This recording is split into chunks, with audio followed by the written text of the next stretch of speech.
In this video, I'm going to demonstrate how to make a distribution table.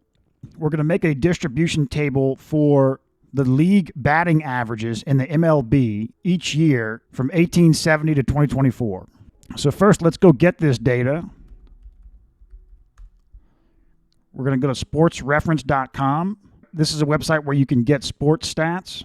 Okay, so we're going to go to baseball, seasons, all seasons batting.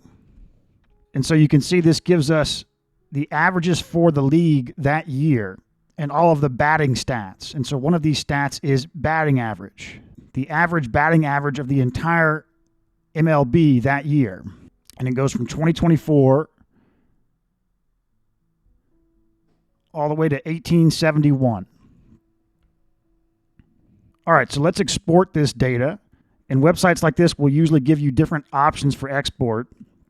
So we could get this as an Excel workbook, but I'm going to do the most basic form of export. So I'm going to copy all of this to a text file.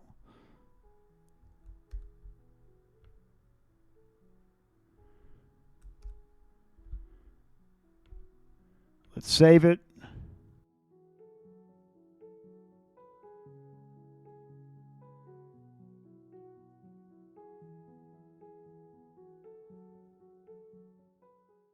Okay, so now we want to import this into Excel.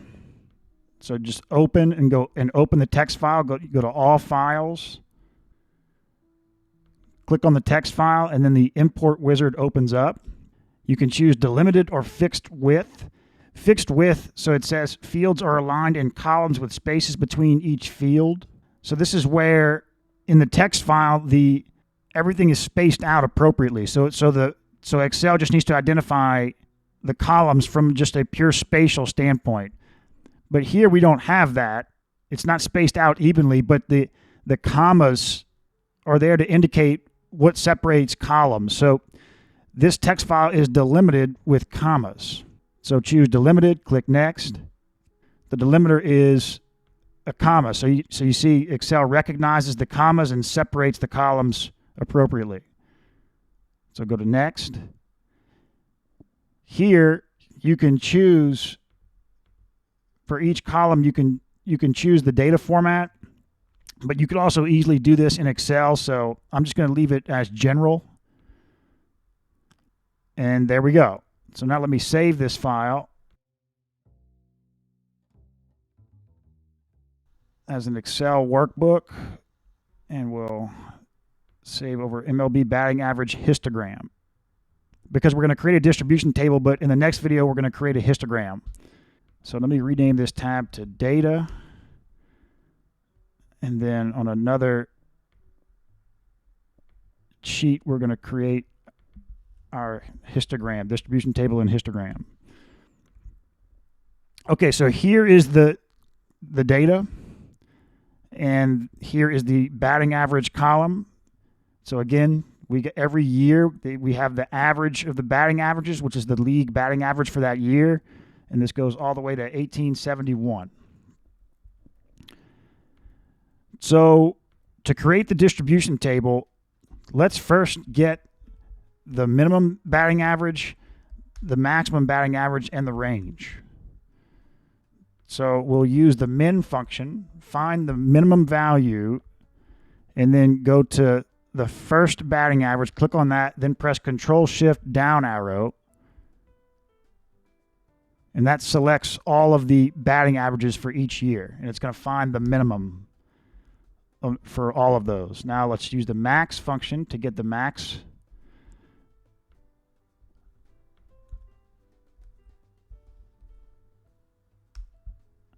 Okay, and then the range is just the maximum value minus the minimum value, right? Okay. And so the next step is to decide what your bins are going to be, what your class intervals are going to be. Remember, class intervals don't have to be of equal width. That's not a requirement for a histogram. But just to keep things simple for this video, we're going to go ahead and do that.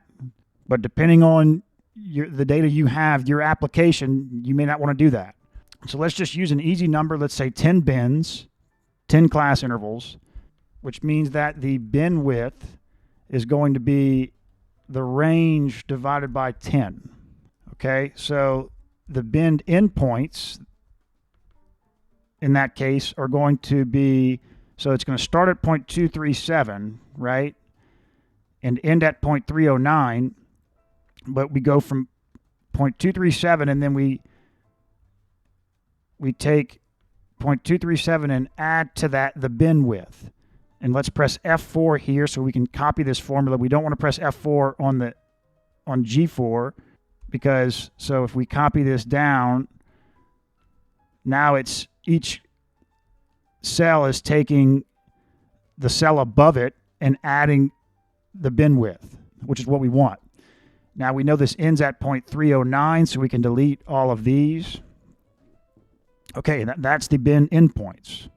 And there should be, so 1, 2, 3, 4, 5, 6, 7, 8, 9, 10, 11. That's right, because the bins is like you can count the lines in the middle of each. So 1, 2, 3, 4, 5, 6, 7, 8, 9, 10. 10 bins. Okay, so now let's create the distribution table. We've got batting average, count, and then percent. So here we're going to put our bins. Okay, so 0.2370 to 0.2442, and then 0.2442 to 0.2514, 0.2514,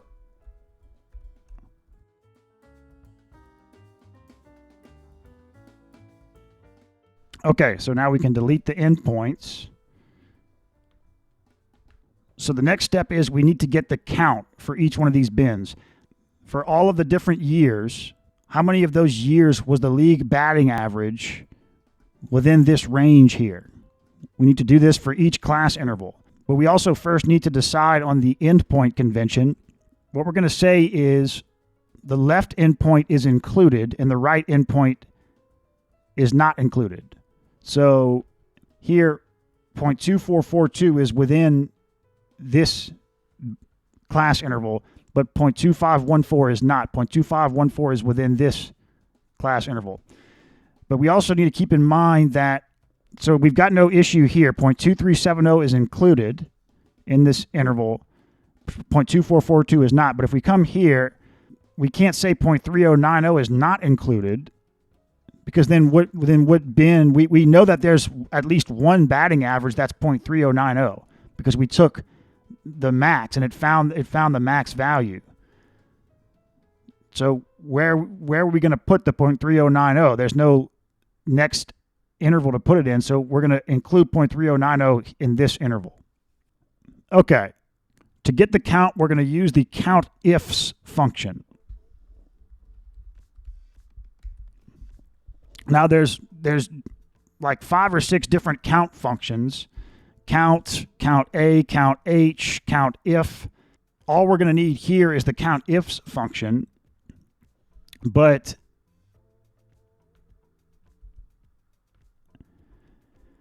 depending on the way your data is inputted, how it looks coming into Excel, or your specific application, you may need to use another count function or some combination of the count functions.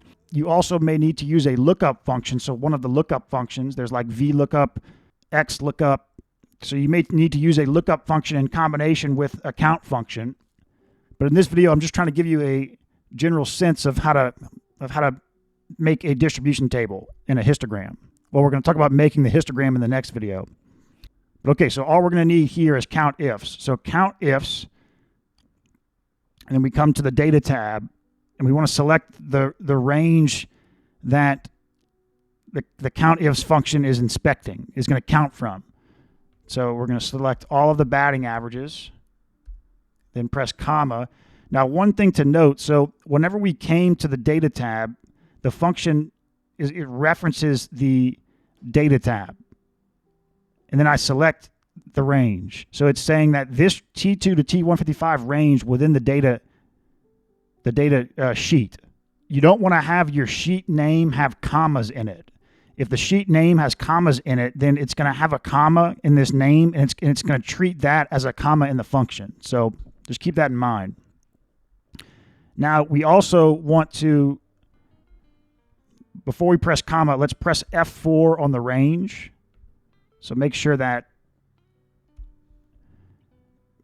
the entire range is fixed, because we want to copy this formula down, and we don't want the range to the range that we're analyzing to change, right? So press comma. Okay, so we've selected the range. Now we need to put a criteria. So it's going to inspect that range, and then what's the criteria that the function's going to count? It's going to go through each batting average and count if what. So we want to put count if well, we can't see the functions in the way of the range here, so I'll just put this range and then switch it after. So we're going to put if it's greater than or equal to the lower endpoint, and also less than the upper endpoint. And so since we need two criteria, that's why we're using count ifs. We're going to put one criteria here, and if we were just using count if, we'd be done. But since we need more than one criteria, we're using count ifs. And so to do this, we do open quotation, greater than, equal to, and then we just type in the number. So I'm going to put 0.2442, but we'll switch that in a second. Okay, now that's the criteria, comma. Now it wants another range because it's count ifs. Well, we're going to use that exact same range, so I'm going to copy this.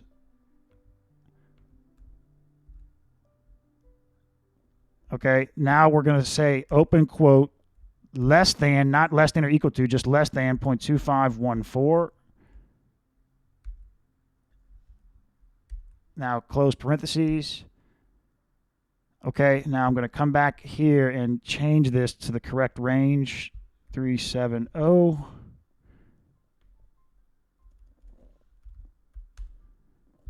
There we go. So there was 11 batting averages that from 1870 to 2024. There's 11 batting averages that it found fell within this range. So now let's copy this. But we can see that we need to, for each one of these, we need to go adjust the range, because it doesn't copy the ranges because of these quotation marks. So we need to change this to 0.2442. Okay.